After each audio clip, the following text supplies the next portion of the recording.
हो गया। पिछले क्लास में हमने प्रीपोजिशन क्या है ये समझा था, उसका डेफिनेशन, मीनिंग और एग्जाम्पल समझा था। इस वीडियो में हम इस फिगर के माध्यम से बहुत सारे प्रीपोजिशंस, लगभग कम से कम 15 प्रीपोजिशन को इसमें समझने की कोशिश करेंगे इस फिगर के माध्यम से। ये फिगर क्या है पहले इसको समझते हैं। देखिए, ये एक पानी की टंकी है, इसलिए लिखा हुआ है यहाँ पे टैंक 1। ये क्या भरा हुआ है, इसमें पानी भरा हुआ है। अब इसमें ये लेवल लिखा हुआ है मीटर लीटर्स में, ठीक है, ये लीटर्स में लिखा हुआ है पानी। ये 100 लीटर, 200 लीटर, 300, 400, 500 लीटर, यानी 500 लीटर की टंकी है, इसे पानी भरा हुआ है। ठीक, अब इस तरफ से इधर पाइप निकाला गया है। पाइप क्या है, तो पाइप जब से पानी भर जाएगा तो पाइप से पानी किधर जाएगा, होते हुए इस तरफ से दबाव के साथ इधर निकलेगा, फिर इधर से होते हुए इधर गिरना है पानी को, इधर फिर जाएगा। और ये वाला जो है ये है वाटर प्यूरिफायर। ये वाला क्या है, या ये है वाटर प्यूरिफायर, ये उसका पाइप है, ये पूरा मशीन है। वाटर प्यूरिफायर का क्या है, ये मशीन है। ये टैंक 1 हो गया, और इधर से ये पाइप से पानी होते होते इधर इसमें जाएगा, और इसमें पानी जाने के बाद सारी गंदगी इसमें छनेगी, और उसके बाद यहाँ से पानी फिर निकल जाएगा। पानी इधर से निकल गया, पानी निकलने के बाद इधर से फिर आएगा, और फिर इस पूरी टंकी में यहाँ पे पानी, यहाँ पे पूरा ये सब क्या है, ये वाटर है पानी में, सॉरी टंकी में वाटर है, ये भी क्या है, वाटर है। अब देखिए, ये टैंक 1 है, ये टैंक 2 है। यहाँ पे पानी आया, इधर से होते होते छनते छनते फिर यहाँ पे आ गया पानी। अब इसमें कैसे कैसे प्रीपोजिशंस लगेंगे अब देखते जाइए। देखिए, सबसे पहले ये एक टंकी है, ठीक, इसमें पानी भरता गया, पानी भरता गया, पानी भरता गया, पानी भरता गया। जब पानी पूरा भर गया, क्योंकि इसमें पानी भरने की स्पीड बहुत ज़्यादा है, इतना ज़्यादा इसकी स्पीड है कि इसमें से पानी इधर से आने में बहुत उसकी स्पीड कम है, इसमें पानी की स्पीड ज़्यादा है, जिसके कारण से पानी भरने के बाद धीरे धीरे से पानी निकल रहा है। तो पानी जब इसे पूरा भर जाएगा टंकी में, तो पानी इसमें आ गया, तो पानी जब इसमें आ गया, स्टेबल हो गया, पानी रुक गया या फिर स्थिर है, तो यहाँ पे प्रीपोजिशन लगेगा इन। कौन सा प्रीपोजिशन लगेगा, यहाँ लगेगा इन। बोलिए। यहाँ पे पानी पूरा भर गया है इस पूरी टंकी में, तो पानी इसमें रखा गया। जब कोई भी वस्तु किसी चीज के अंदर रखी हो या उसमें स्थिर हो, तो वहाँ पे कौन सा प्रीपोजिशन लगेगा, इन। जैसे इस पूरी टंकी में पानी भर गया है और पानी इसमें रखा हुआ है, तो इसमें लग गया इन। अब पानी पूरा भर जाने के कारण से यहाँ इधर नली छेद है, पाइप निकला हुआ है, तो इधर से पानी दबाव के कारण जब इधर से निकलेगा तो पानी इस दिशा में जा रहा है, तो चूंकि पानी इस टंकी से निकलकर इधर जाएगा, तो पानी इधर से निकलेगा, यानी coming out of. Coming out का मतलब होता है बाहर निकलना, इधर से पानी बाहर निकल रहा है। इसमें कौन सा प्रीपोजिशन लगा, इसमें लगा आउट के साथ ऑफ, तो कमिंग आउट ऑफ, पानी इधर से निकल रहा है। ठीक है, पानी निकल कर इधर गया, उसके बाद पानी इधर से जाने के बाद क्या ये पानी इधर तोड़ कर निकल जाएगा, नहीं, बल्कि ये पानी फिर इधर नीचे जाएगा। तो पानी इधर जो नीचे गिर रहा है, तो नीचे गिरना का होता है फॉल, यानी यहाँ फॉलिंग हो रहा है। अब ये फॉलिंग किधर हो रहा है, नीचे की तरफ, तो यहाँ पे डाउन लगेगा। क्या लगेगा, डाउन। एक प्रकार से डाउन प्रीपोजिशन मान सकते हैं, तो डाउन यहाँ प्रीपोजिशन लगा। ठीक है, अब यहाँ से पानी निकलकर कमिंग आउट ऑफ होकर फॉलिंग डाउन हुआ, फिर यहाँ से पानी इधर से गया, और पानी इधर से जाने के बाद देखिए यहाँ पे जो ये पाइप लगा हुआ है, वाटर प्यूरिफाइंग पाइप, तो इस पाइप में जब पानी इंटर करेगा, क्या करेगा, यहाँ से इसमें पानी एंटर करेगा, इधर से पानी इंटर करके इधर इधर से होते हुए जाएगा। तो सबसे पहले पानी यहाँ पे क्या किया, एंटर किया, तो यहाँ पे लिखेंगे एंटरिंग, इंटर कर रहा पानी, एंटरिंग। अब ध्यान रखें कि इंटर के साथ कोई प्रीपोजिशन सामान्य शब्दों में या सामान्य अर्थ में नहीं लगता है। पाइप में कर रहा है, तो यहाँ लिखेंगे entering the pipe, entering the pipe. देखिए, इंटर के बाद कोई प्रीपोजिशन लगा, तो इंटर के बाद कोई भी प्रीपोजिशन नहीं लगता है, ये ध्यान रखना है। पानी जब स्टेबल हो गया है यहाँ पे, तो इन, इधर से निकल रहा है तो ऑफ, आउट के साथ ऑफ, कमिंग आउट ऑफ। जब नीचे की तरफ हो तो फॉलिंग डाउन, और इधर से जब फिर जा रहा है तो ये भी चल रहा है पानी, ठीक है, पास कर रहा है। लेकिन जब इधर से प्रवेश करता है किसी चीज़ में, किसी चीज़ से प्रवेश किया अचानक या तेजी से, तो वहाँ पे क्या होगा, इंटर, और इंटर के साथ कोई प्रीपोजिशन नहीं होगा। तो चूंकि इंटरिंग द पाइप हो रहा है, पाइप में प्रवेश कर रहा है, तो इंटर के बाद कोई प्रीपोजिशन नहीं लगा। अब इधर से इंटर करने के बाद पानी क्या होगा, इधर से गुजर करके होते होते होते हुए इधर निकलेगा। तो इस तरफ से गुजरने को, इस स्थिति में जब कोई भी चीज़ किसी भी ऐसी चीज़ में प्रवेश करे और एक सिरे से निकल करके दूसरे से, एक सिरे में घुसे और दूसरे सिरे में पूरी तरह से निकल जाए, तो एक सिरे से होकर के दूसरी सिरे में, एक सिरे से होकर के दूसरी सिरे से बाहर निकल जाने में प्रीपोजिशन लगता है थ्रू। तो चूंकि इससे पास होकर गुजर रहा है, तो इसको बोलेंगे पासिंग। और यहाँ कौन सा प्रीपोजिशन लगेगा, यहाँ प्रीपोजिशन लगेगा थ्रू, तो यहाँ पे प्रीपोजिशन लग गया थ्रू, से होकर। मतलब कहाँ से गुजर कर जा रहा है, तो इसी से थ्रू होकर के, इससे पास होकर के, यानी पासिंग थ्रू। इधर से पानी इंटर किया, एंटरिंग द पाइप, फिर इधर से होते होते पासिंग होते होते इधर से थ्रू आउट हो गया, तो पासिंग थ्रू इधर से निकला। अब फिर यहाँ से निकल के इधर जा रहा है, तो फिर यहाँ निकल रहा है, कौन सा प्रीपोजिशन होगा, तो यहाँ भी प्रीपोजिशन होगा कमिंग आउट के साथ कौन सा प्रीपोजिशन, ऑफ लगेगा। ठीक है, बाहर निकलने में यहाँ पे ऑफ लगा। फिर आप समझिए, यहाँ पे फिर पानी आया, फिर पानी इस तरफ नीचे की तरफ जाएगा, तो नीचे आ रहा है यानी फॉल होगा, तो यहाँ भी लिखेंगे फॉलिंग। ठीक है, लेकिन अब ध्यान रहे, फॉलिंग होने के बाद पानी अब अंतिम स्थिति में यहाँ पर आएगी, इस टंकी में आएगा पानी। तो जब पानी अंतिम रूप से कहीं पे स्टेबल हो, तो वहाँ पे लगता है टूवर्ड्स।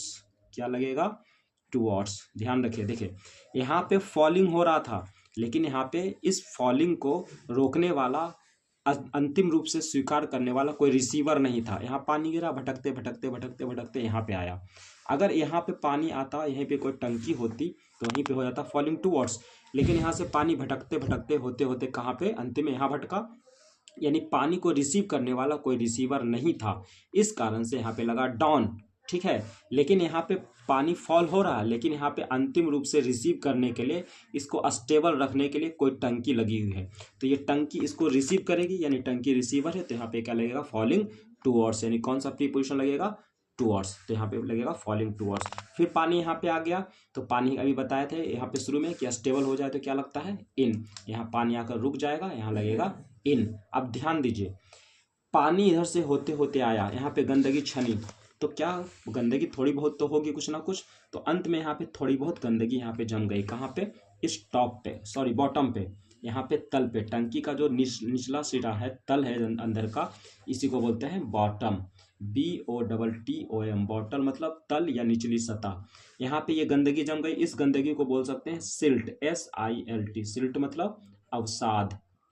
जो गंदगी अंतिम में बची, अवसाद, जिसको बोलते हैं आप अवसाद हो गया, सेडिमेंट्स। ठीक है, यहाँ पे थोड़ी सी गंदगी यहाँ पर है। एक बात बताइए, जब यहाँ से पानी छन करके आ रहा होगा, तो कुछ ना कुछ गंदगी होगी, और पानी जैसे जैसे घूम रहा होगा, जैसे पानी ऐसे ऐसे घूम रहा होगा, तो उसके साथ गंदगी भी घूम रही होगी। तो पानी के साथ साथ गंदगी भी घूम रही थी, तो यहाँ पे साथ साथ घूमने में क्या लगेगा, एलॉन्ग विथ। एलॉन्ग विथ का मतलब के साथ। यहाँ हम बोल सकते हैं कि the silt was moving along with the water, यानी पानी के साथ साथ कौन घूम रहा था, सिल्ट यानी गंदगी।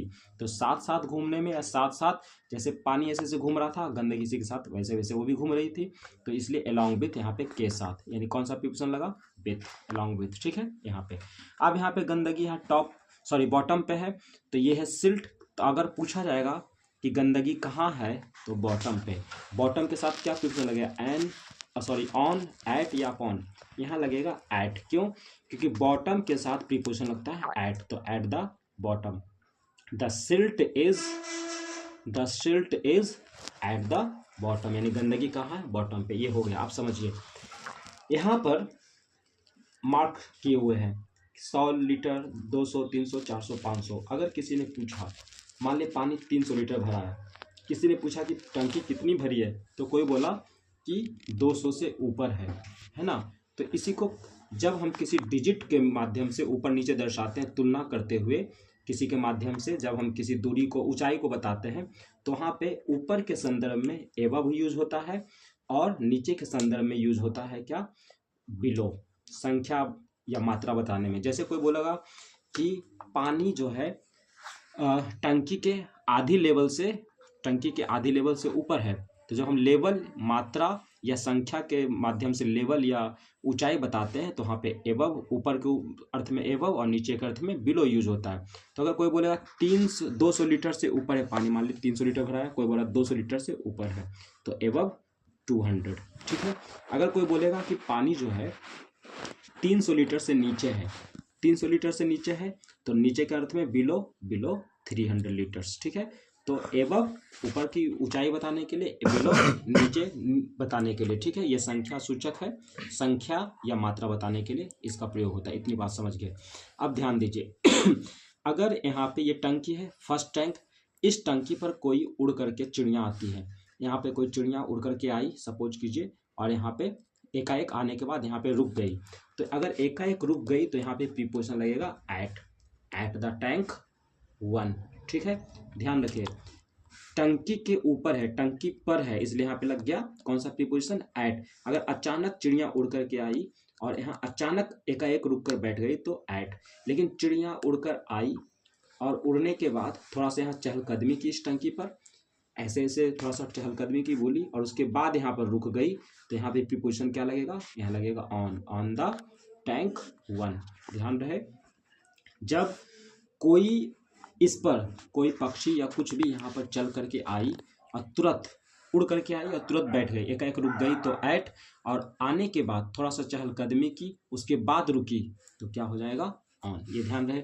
अब सपोज कीजिए ये वाला क्या है, ये टंकी है और यहाँ पर एक पाइप है, ये वाली पाइप है और ये टंकी है। अगर इन दोनों के बीच में, जैसे सपोज कीजिए ये छत है, यहाँ पर कोई बिल्ली बैठी हुई है, यहाँ कोई बिल्ली बैठ गई, ठीक, यहाँ पर कोई बिल्ली बैठ गई, इस छत पे ऊपर बैठी हुई है, तो हम क्या बोलेंगे कि ये बिल्ली कहाँ पर है, तो छत पर है। अब देखिए यहाँ पे कौन सा प्रीपोजिशन लगेगा, ऑन द रूफ। यहाँ प्रीपोजिशन लगेगा ऑन, क्यों लगेगा, क्योंकि ऑन प्रीपोजिशन वहाँ लगता है जहाँ पर किसी वस्तु के ऊपर कोई चीज़ रखी हुई हो। जब यानी कि एक वस्तु का निचला सतह और दूसरी वस्तु का ऊपरी सतह दोनों कांटेक्ट में हो, यानी एक पर एक वस्तु रखी हो तो वहाँ पे ऑन होता है। जैसे इस छत पर बिल्ली बैठी हुई है, बिल्ली का निचला सिरा और छत का ऊपरी सिरा दोनों कांटेक्ट में है, इसलिए यहाँ पे लगा ऑन। अगर हम इसी बिल्ली के बारे में बोलेंगे कि ये बिल्ली जो है इस पाइप के, ये वाली जो पाइप है इस पाइप के नीचे है। अब देखिए यहाँ कौन सा प्रीपोजिशन लगेगा, तो ध्यान रखिए, जब कोई वस्तु किसी वस्तु के नीचे हो लेकिन सटी हुई नहीं हो, जैसे ये पाइप में बिल्ली सटी हुई है, नहीं, इतना डिस्टेंस है डिस्टेंस, तो जब किसी चीज में कोई वस्तु सटी हुई नहीं हो, उसके ठीक नीचे हो, तो वहाँ पे प्रीपोजिशन लगेगा अंडर।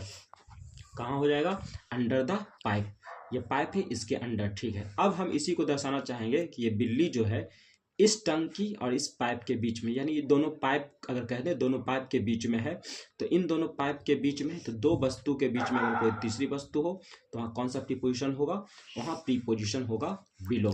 कौन सा, बिलो, BELOW, बिलो। इस बात को समझ गए हैं।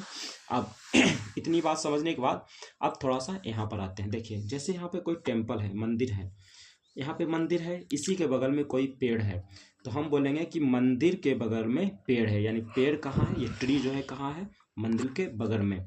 तो बगल में या के पास, मंदिर के पास क्या है, ट्री है, तो के पास के अर्थ में क्या प्रयोग होता है, बाय। कौन सा प्रीपोजिशन, बाय। लेकिन अगर हम इसी को दूसरे अर्थ में बताना चाहें कि मंदिर जो है ट्री के बगल में है, तो यहाँ पे हो जाएगा बिसाइड। उसी चीज को के पास है या के बगल में है, के बगल है तो बिसाइड और के पास है तो बाय। जैसे मंदिर और पेड़ दोनों साथ एक ही जगह पर है, थोड़ी दूरी पर है, तो के बगल में है तो बिसाइड। अगर के पास के अर्थ में बोलेंगे तो बाय, ठीक है। अब एक चीज और, यहाँ पर जैसे कोई वस्तु है ना, यहाँ पे कोई वस्तु है और इस वस्तु के ठीक ऊपर कोई वस्तु है। जैसे यहाँ पे बताया था मैं कि यहाँ पे कोई व्यक्ति है, जैसे मैं मान लिया यहाँ पे मैं हूँ, मेरे सिर के ऊपर कोई पंखा है। देखिए पंखा, ये मेरा सिर, ये पंखा, यहाँ मैं हूँ, ये पंखा, तो मेरे सिर से पंखा सटा हुआ नहीं बल्कि कुछ दूरी पर है। तो जब कुछ दूरी पर हो, वर्टिकल हो और सटा हुआ नहीं हो, कोई एंगल बने, जैसे इसको आगे बढ़ाएंगे तो एंगल बनेगा, तो जब इस प्रकार का एंगल बने या किसी वस्तु के ठीक ऊपर हो, सटा हुआ नहीं हो, तो वहाँ पे प्रीपोजिशन होता है ओवर, ठीक है। लेकिन जब किसी वस्तु के ठीक कोई नीचे वस्तु हो लेकिन सटी हुई नहीं हो, तो वहाँ कौन सा प्रीपोजिशन होगा, अंडर। जैसे यहाँ पे अंडर हुआ, बिल्ली यहाँ पर थी लेकिन सटी हुई नहीं थी, तो अंडर। उसी प्रकार से ओवर कहाँ होता है, ओवर होता है जहाँ पे किसी वस्तु के ऊपर कोई वस्तु हो लेकिन सटी हुई नहीं हो, सटी हुई हो जाती है अगर इसमें तो ऑन, ठीक है। इतना प्रीपोजिशन समझ गए होंगे, बाकी का वीडियो थोड़ा सा प्रीपोजिशन आगे देखेंगे, ठीक। तो फिलहाल इस वीडियो को यहीं पे रोकते हैं, आगे का प्रीपोजिशन आगे देखेंगे।